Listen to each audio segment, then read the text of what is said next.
There's something about this being a card spread. There's something about this being able to be flexible enough to be a general reading for people. It's another tier of choose your own adventure. So I'm going to keep both of the cards, but so each person here, you can put it in the chat to choose one of the cards, and that is the only one that you listen to. So this, you can use your intuition, you cannot use your intuition, but you're picking one. So this is a way, this is so interesting. I don't know why we're doing this, but this is a way of you essentially picking your reading. So this is going to be bucketing people.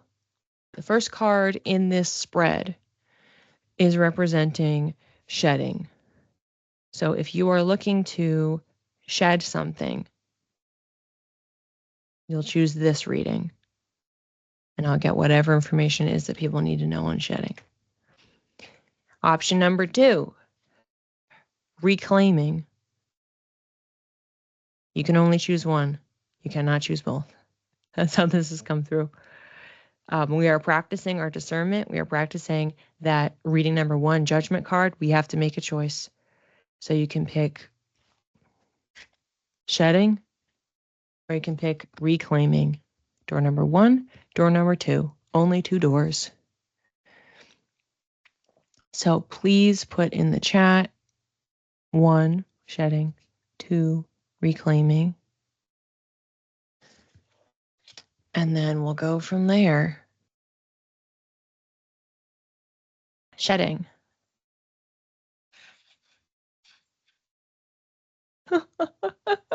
Okay, so this was coming in shedding, but also I was seeing like throwing stuff in a shredder. So not only are we getting rid of the excess, but we're also leaning into a bit of the destruction for purposes of recycling. You know, we throw those papers, we throw those things, those ideas, those habits, etc., that we don't need in the shredder. And then, well, you can use all that paper shreds for paper mache or for gift, you know, in a box or something. Like there's an idea that you can actually repurpose in its new form the thing that you are shedding. We're not, this isn't a transformation energy. It's not that we are becoming something else or that we are changing, if you will. I'll just use the habit as an example, that the habit like remains, we're just adjusting it. No, it's the output is something that is in fact different, but it could be applied in a more unique way. Or we just get rid of it. Again, we have free will. We are deciding, we are making that judgment call.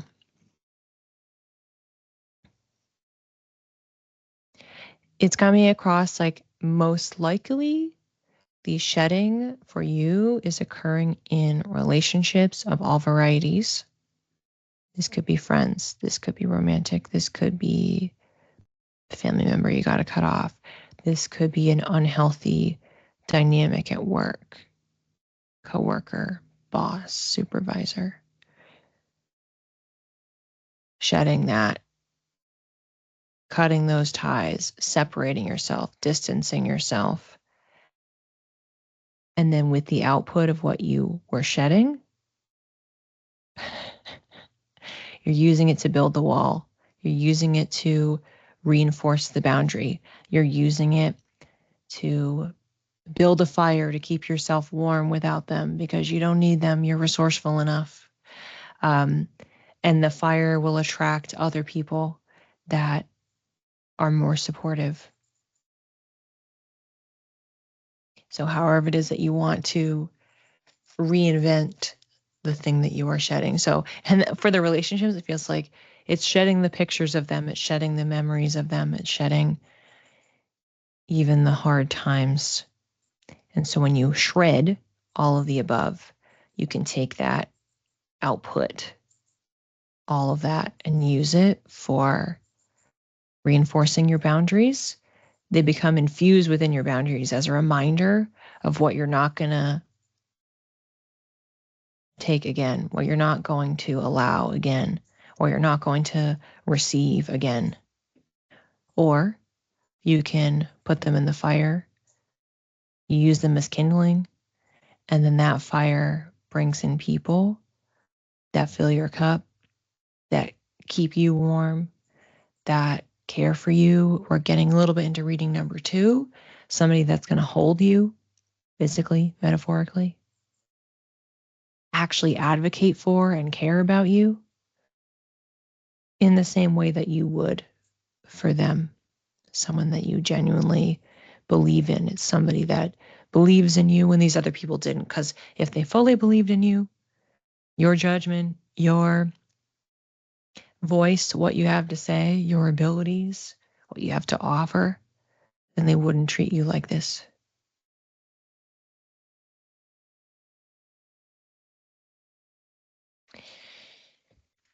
Right.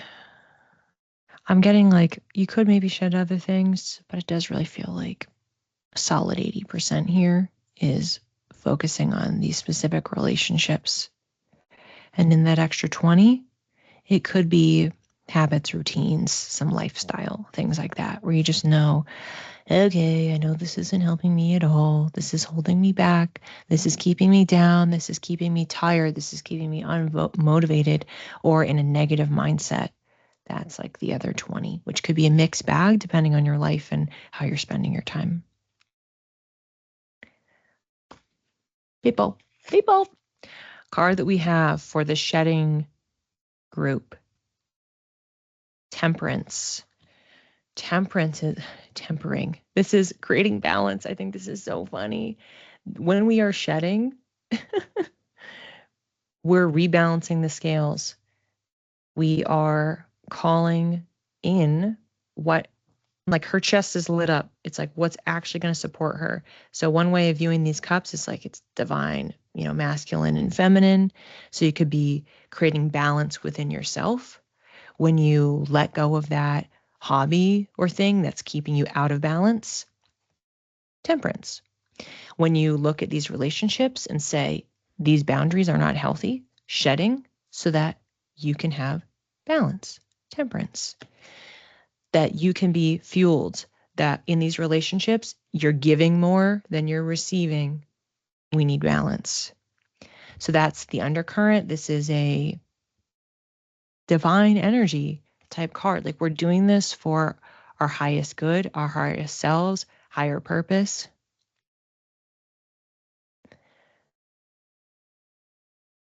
And if it's helpful as a motivation for doing this shedding, you can remind yourself of that. Like this shedding is sacred. This choice to shred, to build that fire, to reinforce or reestablish or build, period, my boundaries is for my highest good. It's soul work. It's so that I can have peace to navigate and to be able to connect to what I am meant for and make sure that I'm not burning myself out with what I am giving and not getting back. It's the ROI. Even with the lifestyle and the hobbies too. Okay, I am eating this, I'm doing that, and whatever, not going to the gym. Whatever that behavior is, okay, well, when I spend my time doing this, what am I getting back from it? Do I feel better afterwards? Am I healthier afterwards? Those are just some examples. We have our handout. We look like superheroes. And whatever this power is, it's like we can have light that shoots out of our hands, but we're calling it back in.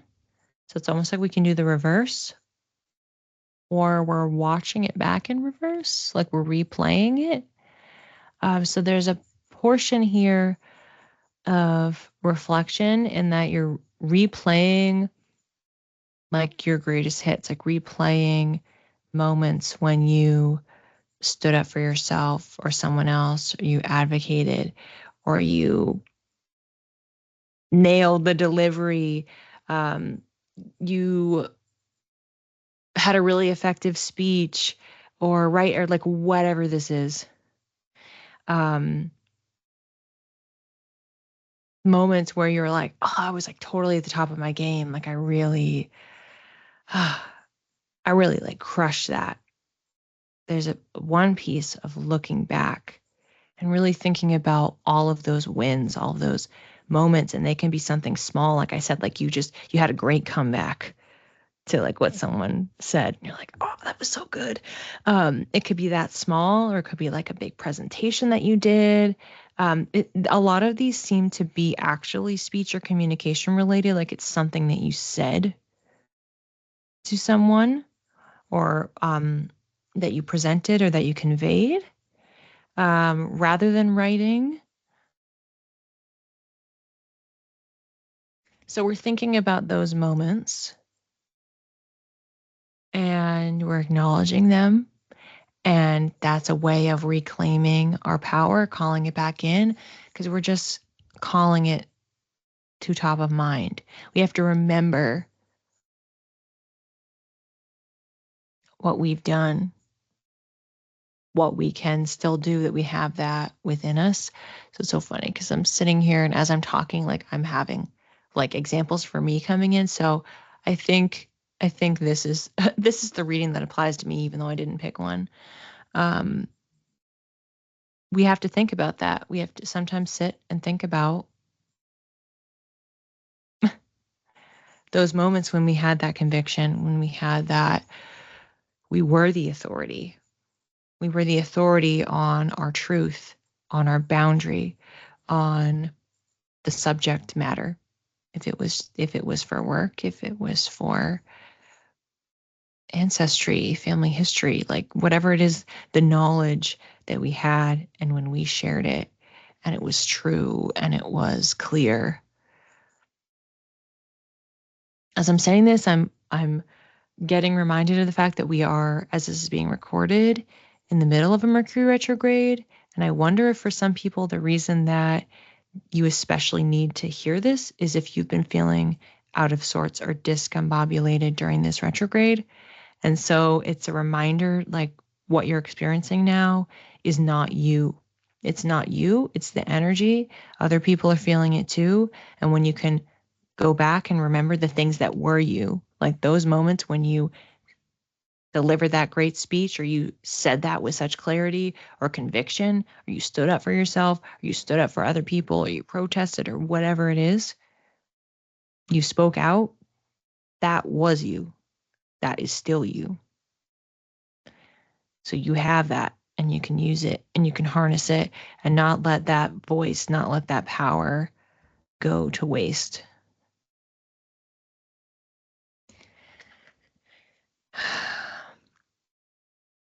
Six of Wands. The memory of this card is it has to do with cycles. And with sixes, we're talking about harmony.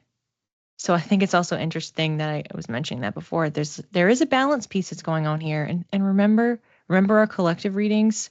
Those were about stability, security. So all four of these cards that we talked about today are relating to some sort of harmony or balance or grounding and that security. So we have this again. We have harmony with the sixth card. Wands tend to have to do with action or inspiration. It could be calling. And of course, when we're talking about cycles, so it has the moon on here and it has kind of all these loops together. So it's not a transformation beginning and ending piece, but things will come back around. And going back to what I was discussing with the Mercury retrograde piece, Mercury retrogrades happen a few times a year, and that too is a cycle. We can expect them, but we also know they're going to end. We know that with every cycle, there's a beginning and ending. There's a peak, there's a valley, there's a clearing. And we also have that too. When we are fully aware of the fact that there are cycles, the fact that things can be impermanent, this too shall pass. And we can be in that seat of power. That's another way of reclaiming. Like she's kneeling, she's grounded, but she's looking with conviction. She sees what's coming. She understands current, past, future iterations of herself, of the world that is changing and shifting around her. But she has that power, she has that autonomy within her, and that she'll know what she needs to follow to create that peace, create that harmony, to balance the scales. I'm getting to also add something from the guidebook, that there's one sentence, mysterious sentence, that I apparently will be reading. So let's find it. 4 lines down on the second page. 1, 2, 3, 4. Okay. So I'm not gonna cheat by adding extra words because it's in the middle of a sentence. I'm just gonna read straight what it says. Public recognition that support your career. So I do think it's interesting that for the first card where I was talking about like your relationships, there was actually a little bit of an emphasis on stuff that was happening with the supervisors and the people in charge. And when we're talking about the second reading and the emphasis was on your power, because that's what we are reclaiming, we're reclaiming our power. It might just be for some people that there is not for everybody, it might not be in your career, but this recognition. A lot of the scenarios that came up where it was like public speaking or like standing up. And so other people are seeing you as you are hearing that. So I think this is very intriguing. So it may not be for you that this has anything to do with your career, but it has everything to do with public recognition, and that it is supporting you to grow. When you have your power, you can take those next steps because it was supporting you. But the bit after that, I'll share, it says, which fuels your enthusiasm and self-confidence beyond measure. We love that. Between these two readings we're releasing so that we can have stability and balance, or, reinforce our boundaries. And here it's like we're remembering our own power and who we are, literally through memories to help reinforce it. But it's the mindset shift to know that, okay, well, we can stand up, speak out, take action. And both of these have pretty heavy duality imagery too. Obviously, like there's like a carbon copy of her. It's a completely symmetrical card. And then we also have that here too. They're both symmetrical. Very, very interesting.